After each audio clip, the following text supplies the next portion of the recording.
C'est un chemin d'humilité que nous propose le Seigneur.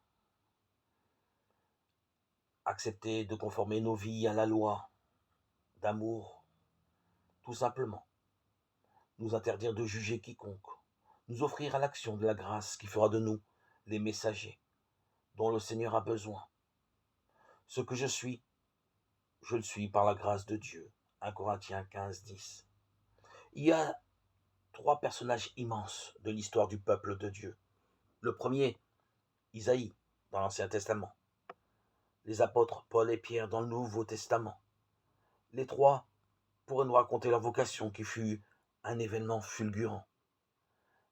La grande vision dans le temple de Jérusalem pour Isaïe, Isaïe chapitre 6. L'illumination du chemin de Damas pour Paul, acte 9.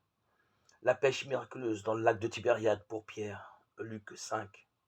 Au passage, on admire la délicatesse de Jésus, lui qui ne multipliait pas spontanément les actes d'éclat, accomplit un miracle dès sa première rencontre avec Pierre, celui qui devait devenir le responsable de l'Église.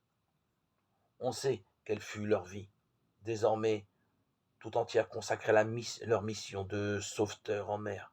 Comme l'a dit Jésus à Pierre, désormais ce sont des hommes que tu prendras. Luc 5, 10. Aucun des trois n'escomptait un tel destin. Isaïe avait visiblement ses entrées à la cour, et il est reconnu par les exégètes comme un grand écrivain.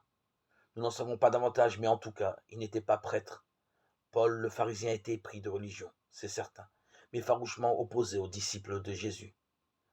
Quant à Pierre, sa destinée de pêcheur sur le lac de Tibériade était toute tracée. Les trois ont certainement puisé dans la fulgurance du premier jour l'énergie nécessaire pour vaincre leur propre résistance. C'est Paul qui nous livre leur secret commun. Ce que je le suis par la grâce de Dieu, et sa grâce venant en moi n'a pas été stérile. 1 Corinthiens 15, 10.